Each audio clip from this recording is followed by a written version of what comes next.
Do do do do do do do do do do.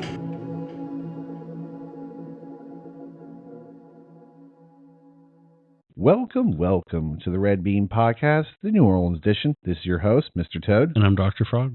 This was something I really wanted you to check out. It is Mad World, but we also saw the original Tears for Fear, the 1983 debut of Mad World. And then, of course, we got to see Mad World, also featured by Gary Jules. The original song is, of course, by Tears of Fear. We saw both videos.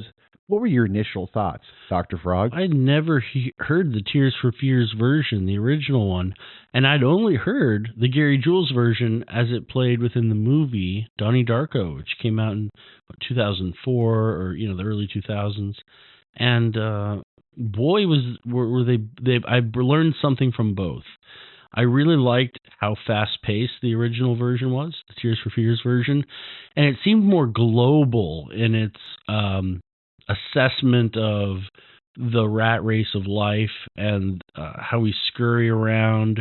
People don't know us, and there's this sort of internal sadness and loneliness that we all have to. And it seemed more.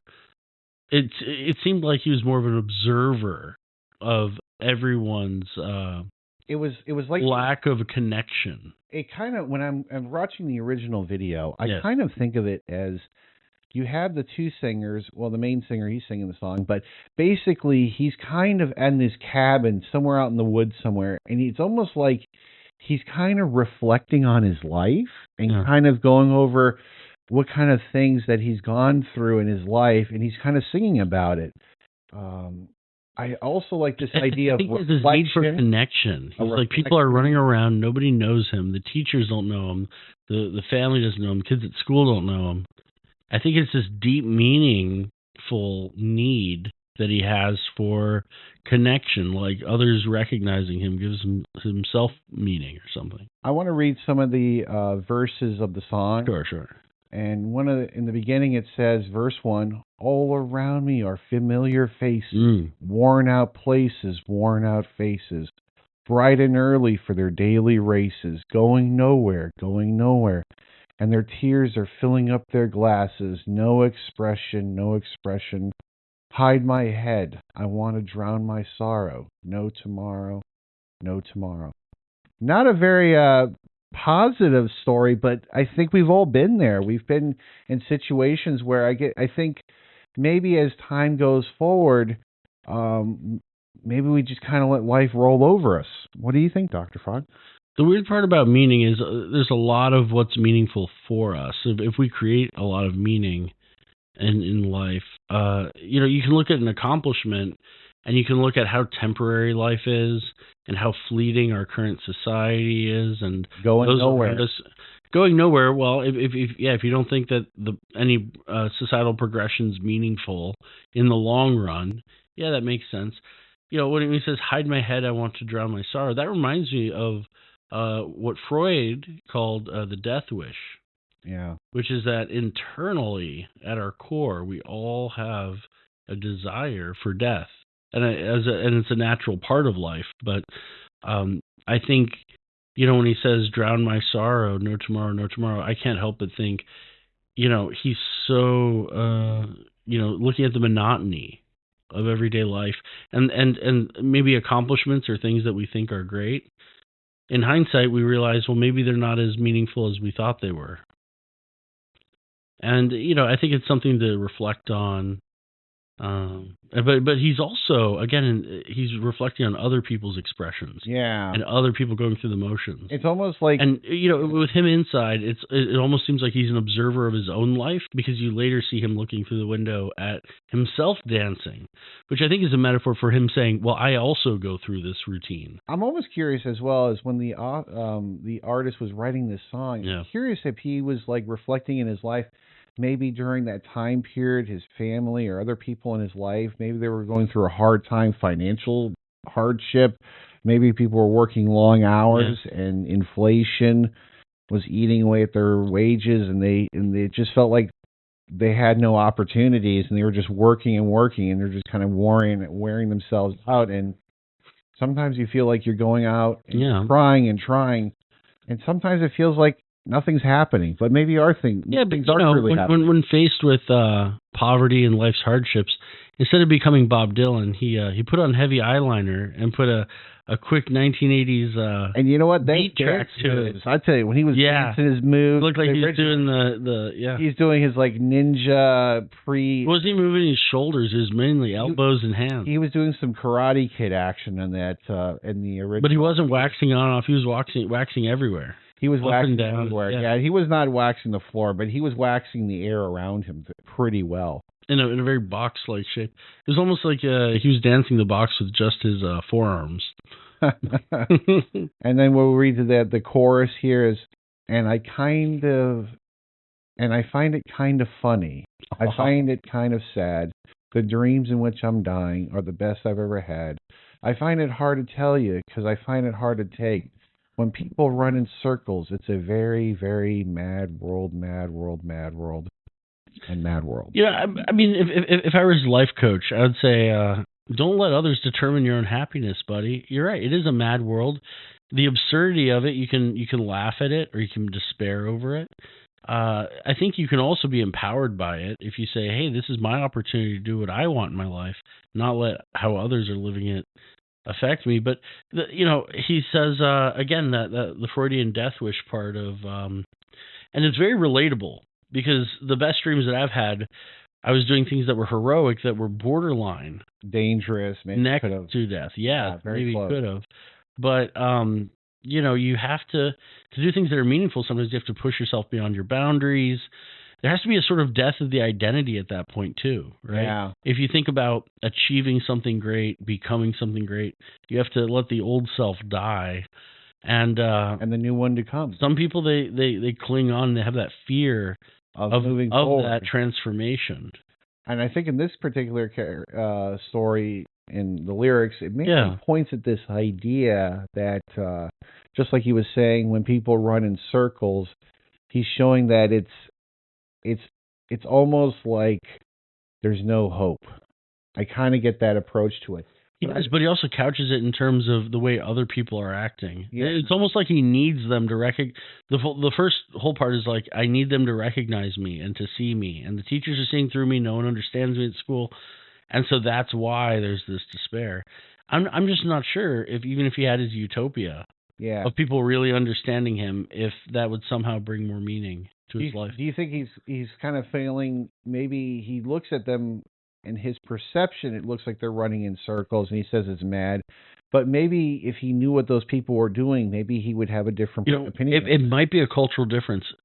Where we are right now in our culture, we're so used to isolation, and not just from a pandemic that happened years ago. Sure. But with technology use, sure, we can become more connected with social media and stuff, but we can also isolate ourselves more. Yeah. We're less reliant on others. We don't need others the way that we used to. And because of that, a lot of people, it's very regular for people to isolate themselves, so much that we've sort of adapted and we're used to that.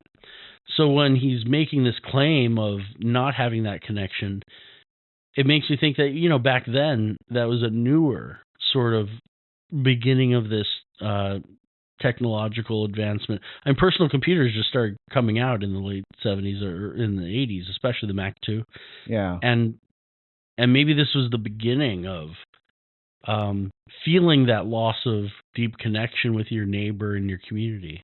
Like a disconnect. This is a reach, of course. But what I'm thinking is, right now it seems absurd to us, or a little like melodramatic.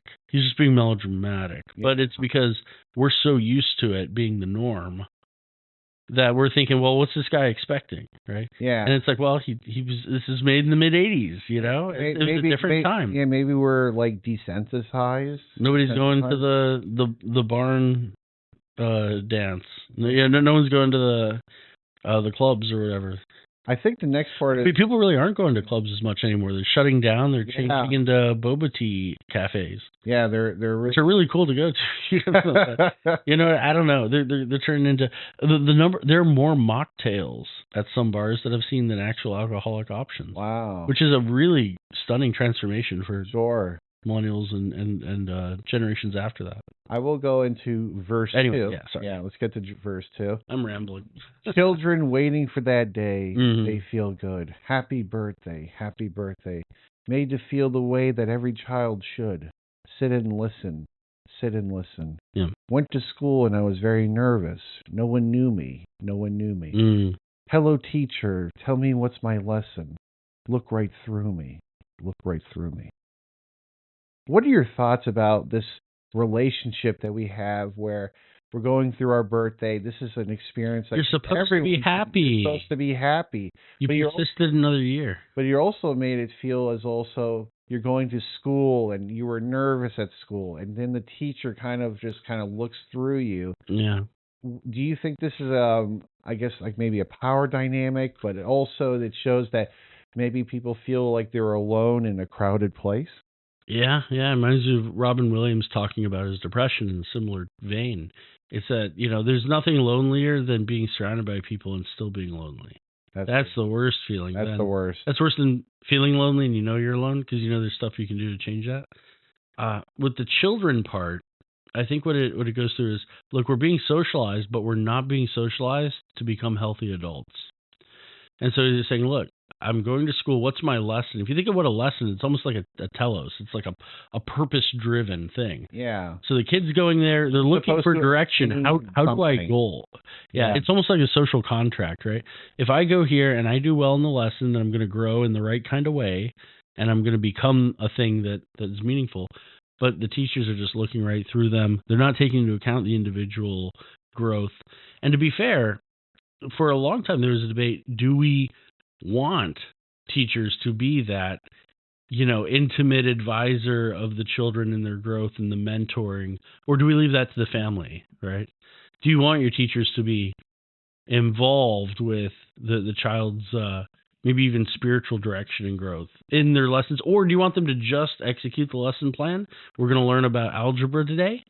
We're not going to talk about your feelings. We're going to talk about, how to do this formula, and that's what I'm paid to do. I'm almost curious. Which one should we expect? I think Chuck Palahniuk said this best. Oh, yeah. It was an interview he had between him and Joe Rogan, and he said something, and this was more for men particularly. I don't think so much for women. Didn't he wrote Fight Club and some other things? He wrote Fight Club. He wrote Choke. He wrote quite a few other wonderful books. One of the things he kept saying was that it's very rare in our society currently today where we have, for men in general, like a second father. Sometimes you have the coach who's pushing you a little bit further. Yes. That's a second father for you. Maybe it's a drill sergeant who's pushing you. Maybe it's not in that aggressive. Maybe it's an apprenticeship and you're having someone kind of guiding you through a process. Yes. And in a way, not only are they teaching you a particular skill, but you're also maturing more as an adult. Yeah. And I'm almost curious that maybe in this particular case, some people don't have those mentors. They don't have those. In New Orleans, we actually have Son of a Saint, which is a wonderful charity that works with fatherlessness. And yeah, we need some level of guidance, and sometimes we can't find those in our own home. Not in school. Sometimes we can't find them in schools. And in some ways, I think what this song really points at is that there's a real starvation for mentorship or a second father. Have you ever heard of the phrase internet dad used? No, I haven't. It's become more and more popular for people to compare a lot of, for some people it's podcasters and others, but there's a lot of quote-unquote internet dads out there. People that act like a father parental figures, parental figure. In terms of giving advice. And, you've probably seen videos where people do that, but yeah, so I think there is this need. Part of it might be that we have, and this is I'm touching on a point that probably people know a lot more about it than me. Sure. I used to think this, how we used to have decades, like the 50s and then the 60s and the 70s and the 80s and the 90s, and they each were very defined in terms of their cultural zeitgeist almost.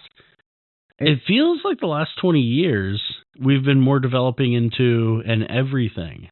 Yeah. Zeitgeist, where there isn't a direction.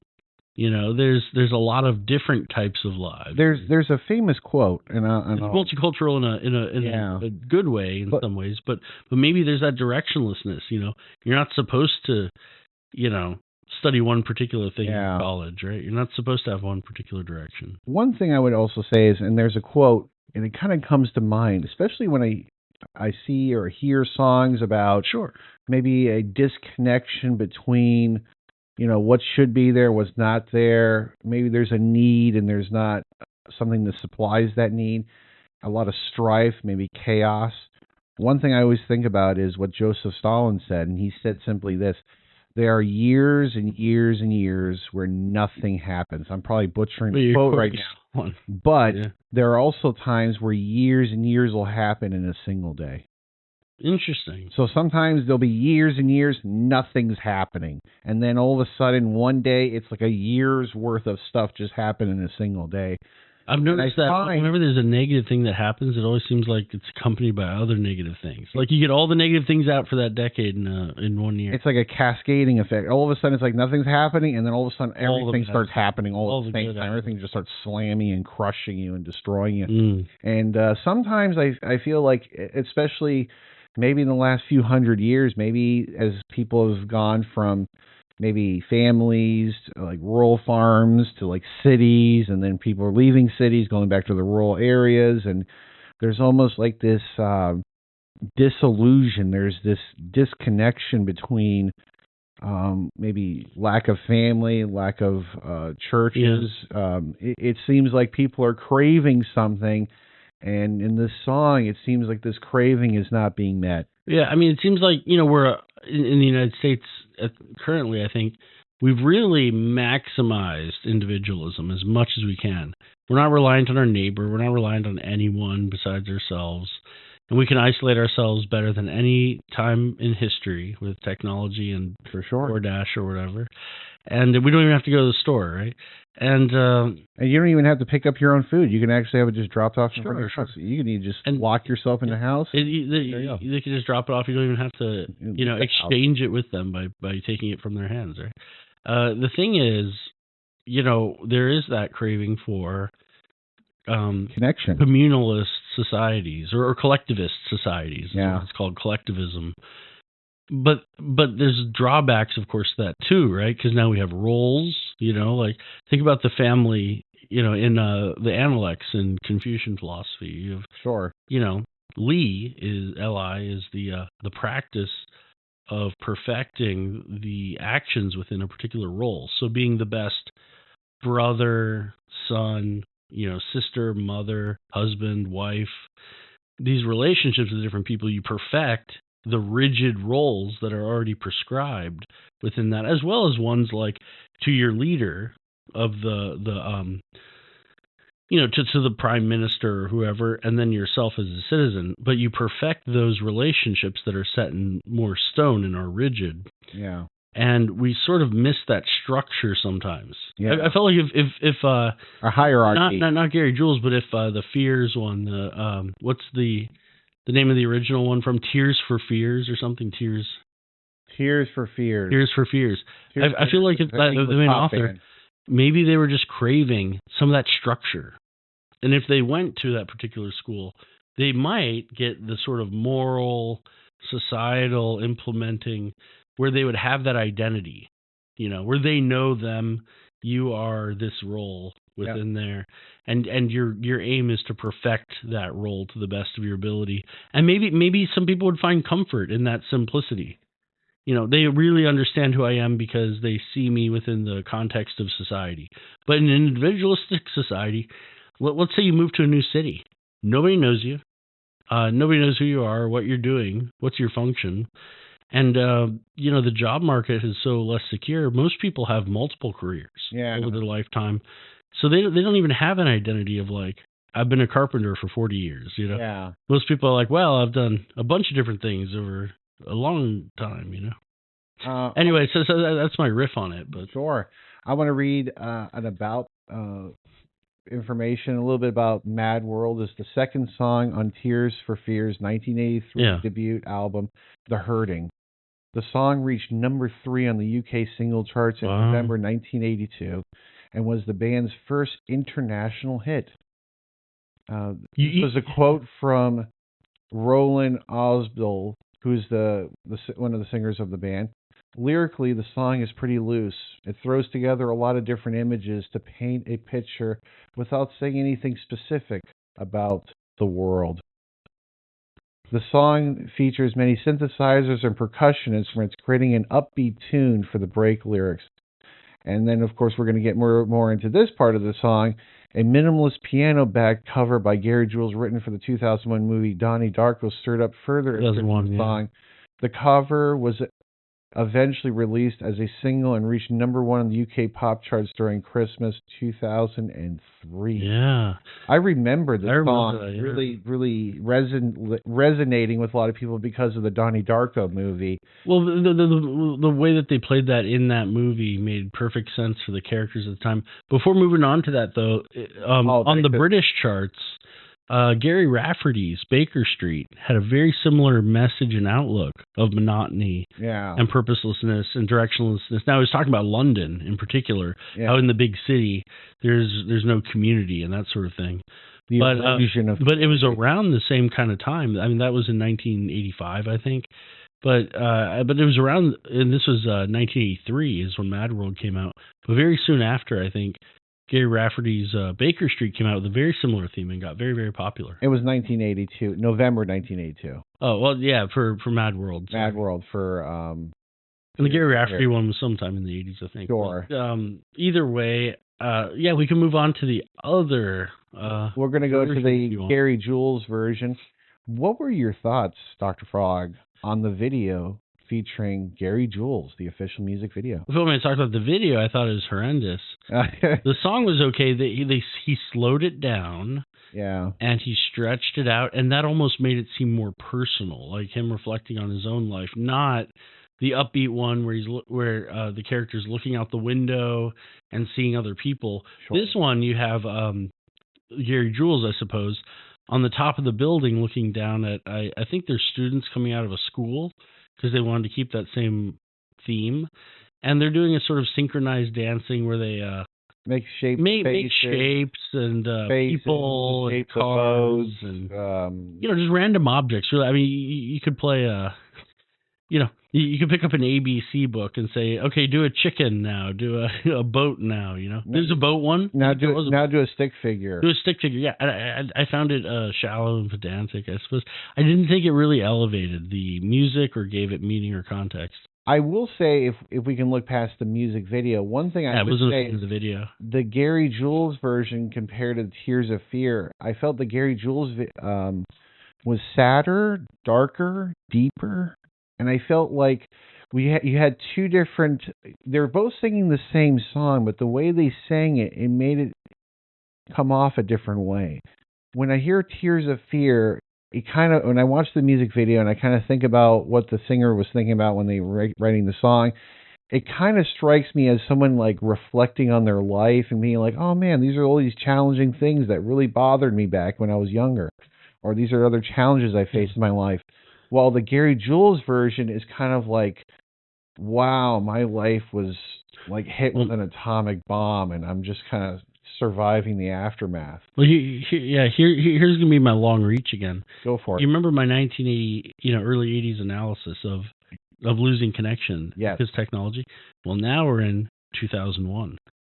People probably had internet and personal computers. Netscape was what, 1994? You got mail. Yeah, 1996. You have AIM Messenger. You have Alta Vista as a search engine, and actually by 2001, what Google, YouTube didn't come out till 2004. But the point is, we're on this cusp of you had Craigslist. Now technology is even more prevalent, and now we're really separated. Yeah. So maybe they just really emphasized, like, no, this loneliness is happening, and this monotony is even more monotonous than in the early 80s. But I think it slowed it down. I think it made it more personal when they slowed it down instead of more of an observational. When it was really fast, it was more of an observation, like, hey, things are chaotic and stuff. Now, in the Mad World with Donnie Darko, it's actually the original when it played. So Donnie Darko woke up after another one of his visions, and he's walking home. But I think he's smiling. Well, yeah, that's a bit later. So this one isn't the exact one, but it's at nighttime. is when the actual scene occurs. And I remember it goes to Frank's face, and it goes to other characters' faces in the middle of the night as everyone's lying down to go to bed. And it tries to, I think, make this comment of there's no connection between any of these characters in their solitude of nighttime. And the thing is, with Donnie Darko, who is schizophrenia, right, and isn't sure whether the sort of time travel things he's experiencing is part of that schizophrenia or real, and he feels like no one understands him as well. So that's why it's very relatable, because it's relatable to the character in particular that you're experiencing it with. And of course it goes to Frank and other characters in the show. But one thing I would say about Donnie Darko and just this idea that what really fits with the Mad World aspect of this film, I think, is this idea that, and it's spoiler alert, I'm not going to exactly give away the ending, but if you haven't seen the movie, to be fair, if you could describe the ending, I mean, I think that would be an accomplishment of itself. When I think of this song, Mad World, and I kind of think of the scene where at the end of the film he kind of just smiles, yes, and he gets into the bed and he just he doesn't get out of the bed. I think that kind of fits the Mad World perspective. Yes, because it goes back to that Freudian death wish. Yeah, of being like, I've reached the end of my rope essentially here, and unfortunately, that's kind of how that goes through that film. If you've not seen it, it's definitely worth checking out. Now that we've kind of talked about... You've gone to the end of your extension blob from your chest. Exactly. Your future blob. I would say, if we can look at this from a unique perspective, on a scale from 1 to 10, what did you think of Tears for Fear, the original Mad World song, video? What would you give it? A scale 1 out of 10? I'm giving it an 8.5. And the reason for this is it was upbeat. I actually liked it better than the one that I'd heard thousands of times within the context of a movie that I like a lot. This is my first time hearing it, and immediately I liked it better than the Gary Jules version. It picked it up. I think, when you're talking about despair and heavy subjects, I always like that contrast of They Might Be Giants was a group that used to do this a lot. They would sing about things that are similar to this, but they would do it in a very uplifting chord, so you have that dissonance. And I think this version has that dissonance of like talking about the birthday but not connecting to people, things that you're supposed to be happy about but are kind of chaotic and not meaningful. And I think that it captured it really well, and I like it better than the Gary Jules version, which I would give an 8.0. So I like them both, but I like the older version, the original one, better. I think if I was going to give a rating for Tears for Fear, Mad World, the music video, and of course the song itself, I give it a 9 out of 10. Well, yeah. I give it a 9 out of 10, and for this main reason, just like you were mentioning, when you're dealing with life, and life is getting you down, nothing beats waving your arms around, dancing around like a lunatic in your backyard. I have to say, in life, sometimes when life gives you lemons, you got to make some lemonade. You got to do the robot on the. And you know what? There's nothing wrong with looking out a window and moaning about your time in grade school and the teachers are being nasty to you and you're getting spit on or something. Yeah, it's okay to reflect on those things, but you know what? Never forget about doing your kinesthetic exercises when you're dancing in your backyard, doing your gestures, motion, because there's a fighting will. There's a desire and I think this is why I really gravitate to Tears for Fear. We have bad news, but you know what?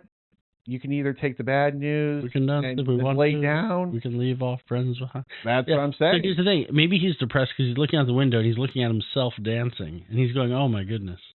And he's despair wrapped up in that. I say dance through the pain, man. Dance through it. The other aspect I would say on the other end, I would look at of course, the Gary Jules Mad World version, and I would kind of say that's kind of a downer one. But I would say it's a bummer, downer. Man. It's downer, but I would also say in life, we can't always be jumping around laughing all the time hysterically, 24 hours, 7 days a week. Yeah. But I think that there are times where you can mourn, but just don't stay there, Sure. I think it's normal that we have our ups and downs, but I'd always say staying positive, holding your head up high, that's always going to be much better than kind of laying on the ground. Oh, yeah. I would give the Gary Jules Mad World an 8. And, of course, I would give Tears for Fear a 9. Very close assessments between us. That's excellent to see. I think that's really good. A lot of times we have the inverse. Yeah, you'll do a 9, I'll do a 6. You do a 6, I do a 9. But I do like this idea that with Tears for Fear, when life gets you down, don't forget your kinesthetics. Remember, even if your birthday, you feel kind of down, it's your birthday, and you should try and smile a little bit and try. Birthday. Get in a park. So, even those Gary Jules didn't have a lot of energy in that one. It was kind of... For someone named Jules, right? Yes. That's a little physics joke there for you. There you go. So that will make our review of Mad World, the Gary Jules and the Tears for Fear review. We kind of went over the lyrics, talked about each version of the song, a little bit of music video review, and we talked a little bit about Donnie Darko. I felt that this is an excellent review. If you can, remember to like and subscribe. Give us your own thoughts. It's a mad world, but did you think our analysis was mad? And are we going nowhere? And that is one of the other... Yeah, give us your thoughts below. Did you like the songs or not? And what do you think of the lyrics? And if you don't like the lyrics, maybe you are the one that's running in circles in a very mad, mad world. Or maybe you're just an accurate assessor of linguistic prowess. And I kind of find it funny that you said that. I don't find it that sad, but I appreciate it. Excellent. So the best dreams I'm having are ones where you comment and subscribe. That's right. And not dying. And not dying, exactly. Stay alive. Yeah, and our channel's not dying. Keep your chin up. Keep moving out there. Enjoy the songs, and let us know, which video do you like more, Tears for Fear or Gary Jules? That'll make for our review for the Red Bean Podcast. This is your host, Mr. Toad. And I'm Dr. Frog. I'll talk to you later. Take care.